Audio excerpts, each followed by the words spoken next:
ምድር ተልከው አስሩ መጥተው ምን እንዳሉት ለሙሴ እግዚአብሔር ተናግሯል ግን ልንወርሳት አንችልም ነው። ሁሌ ሰነፍ ሰዎች አንችልም ነው የሚሉት። የሰማችሁ ነው? ከጎናችሁ ላለው ሰው እግዚአብሔር ትችላለህ ይልሃል በሉት። መውረስ ትችላለህ በሉት። መኖር ትችላለህ በሉት። ማሸነፍ ትችላለህ በሉት። ትችላለህ ትችላለህ ትችላለህ ብላችሁ ንገሩልኝ።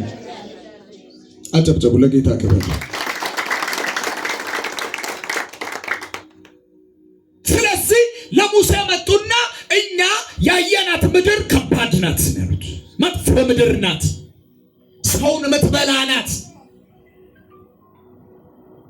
ሰውን ምትበላ ምድር ናት። በፍጹም እዚህ ምድር ላይ ምን ማለት አንችልም፣ መግባት መውረስ ይችን ምድር አንችልም። ስለዚህ ለምን ከግብፅ ምድር አወጣን? ዱባና ሽንኩርት እየበላ በግብፅ መኖር አይሻለንም? የት ግብፅ? መቃብራችን በግብፅ ቢሆን አይሻልም? አሟሟታችን እዛው ግብፅ ቢሆን አይሻልም? ቀባሪ ታሳጣናለህ ሙሴ። በምድረ በዳ ቀባሪ በሌለበት ውርደትና ውርደት ልታከናንበን አወጣን ከግብፅ። አስሩ ይሄን ተናገሩን። አስሩ ተናግረው ሲጨርሱ ሁለቱ መጡ፣ ካሌብና ኢያሱ። ጸጥ በሉ አንድ ያለዋቸው። የእስራኤል ሕዝብ እንዳለ ፈርቶ እርስ በራሱ ይነጋገራል። ወደ ግብፅ እንመለሳው፣ አለቃ ሾመን ወደ ግብፅ እንመለሳው፣ ዱባና ሽንኩርት መብላት ይሻለናል። አዎ እኛ ያየናት ምድር በፍጹም አትታሰብም። በቃ ተስፋ ቆርጦ ያጉረመርማል። ዝም በሉ አላቸው ካሌብ። ጸጥ በሉ። እግዚአብሔር የነገረን ምድር እጅግ መልካም ናት። አሜን አትልም? እግዚአብሔር ያሳየን ምድር እጅግ የተዋበች ነች፣ በጣም ያማረች ነች። ስለዚህ እዛ ምድር ላይ ያየናቸው የይናቅ ዝርያዎችን ደግሞ እግዚአብሔር አሳልፎ ይሰጠናል። እንደ እንጀራ እንበላቸዋለን። አሜን አትልም? ጥላቸው ከላቸው ምን ብሏል? ተገፏል።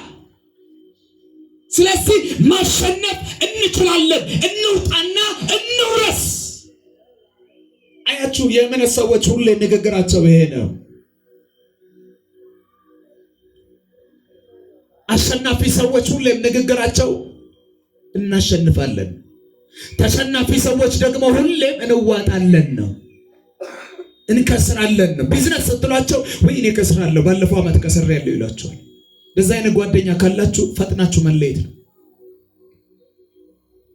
ፈወሳል ይስተዛል ይወርሰታል ወይ ባለፈው አረ እንደ እኔ እኮ አያቴ በዚህ በሽታ ነው ሞተው እኛ ዘር ውስጥ ይርግማን አለ ማን የምተርፍ አይመስለኝም ይላል። አተርፍማው በሰላም ሂድ። እየሰማችሁኝ ያላችሁ አላችሁ? እሺ እየሰማችሁ ያላችሁ ተባረኩ። ስለዚህ ሞትም ሕይወትም ያለው ምን ላይ ነው ይላል መጽሐፍ ቅዱስ? በላስ ላይ ነው፣ አፍ ላይ ነው። ራስህን ገለዋል ማለት ነው። በንግግር ራስህን የማትረባ የማትጠቅም የማትኖር አድርገህ አውርተዋል።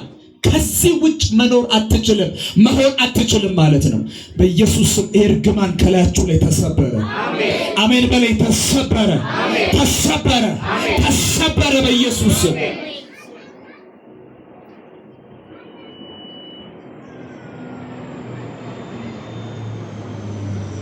ስለዚህ እግዚአብሔር ወደ አሳየን ምድር ምን እንላለን? እንገባለን። ማሸነፍ እንችላለን። ወተትና ማር የምታፈልቀው ምድር የኛ ናት። እግዚአብሔር ወደ ተናገረን ምድር እንገባለን። ከጎን ያለውን ካመንክ ትገባለህ በለው፣ ካላመንክ ግን በለው ያው ነው በለው። አልገባው መሰለኝ። ደግማችሁ ያው ነው በሉት።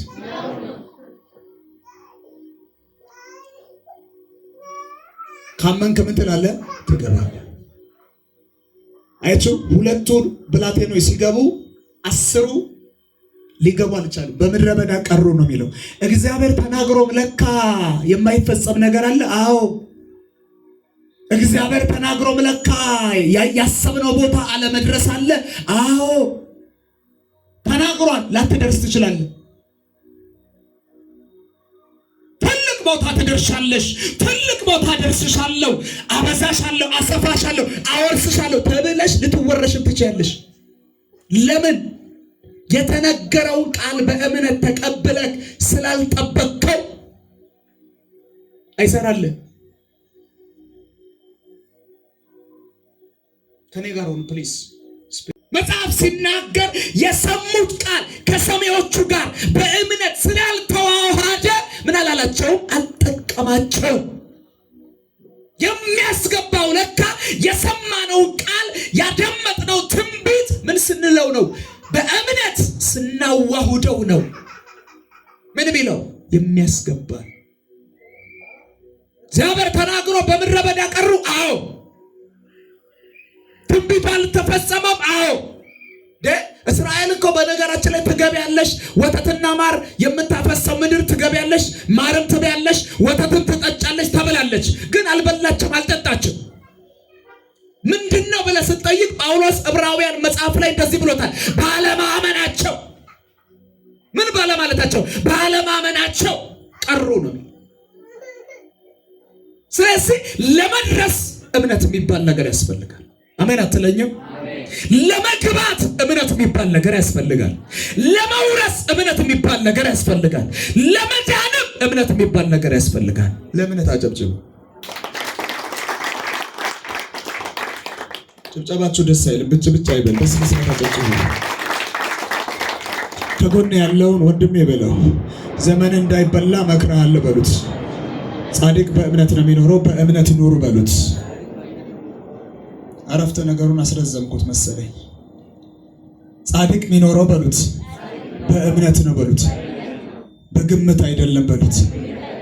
ግምቴ እኛ ቤት የለም በሉት። እምነቴ ነው ያለው እዚህ ቤት በሉት።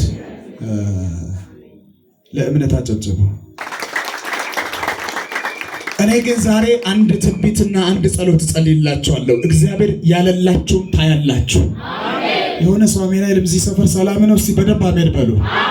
ለቃችሁ አሜን በሉ። እሺ እግዚአብሔር ወዳየላችሁ የእግዚአብሔር እጅ ታፈጥናችኋለች፣ ታስገባችኋለች፣ ታደርሳችኋለች። የጥፋት ልጅ አይኖርም።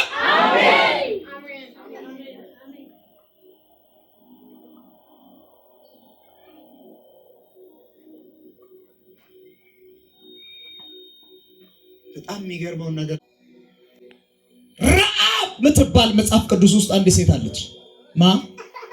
ረዓብ በኢትዮጵያ ረዓብ ማለት ነው። ወጋውት ችጋሬ ረዓብ ማለት ረዓብ ምትባለው መጽሐፍ ቅዱስ ታሪክ ውስጥ ወገኗ እስራኤላዊ አይደለችም። የእስራኤል ቤተሰብ አይደለችም። በእምነት ግን ወገን ሳትሆን ወገን ሆነች ነው የሚለው። ዘር አይደለችም፣ በእምነት ግን ዘር መሆን ቻለች ነው የሚለው። ተስፋ ውስጥ የለችም፣ በእምነት ግን ወደ ተስፋ ውስጥ ገባች ይላል። ምኖችን ስለሸሸገች? ሰላዮችን፣ ወደ ከነዓን የተላኩትን ሰላዮች ደበቀቻቸው። እዚህ ቤት ሲገቡ አይተናል ምናምን ሲል አይ በፍጹም ኧረ ወጥተዋል ምናምን ብላ ሸኘቻቸው። እንዳይሞቱ አስመለጠቻቸው። ያችን መልካም ነገር ስላደረገች እግዚአብሔር እንደዚህ አለ፣ ወደ ኪዳን ውስጥ ተካተተች። ዛሬ እንደዚህ ብዬ እናገራለሁ ለሁላ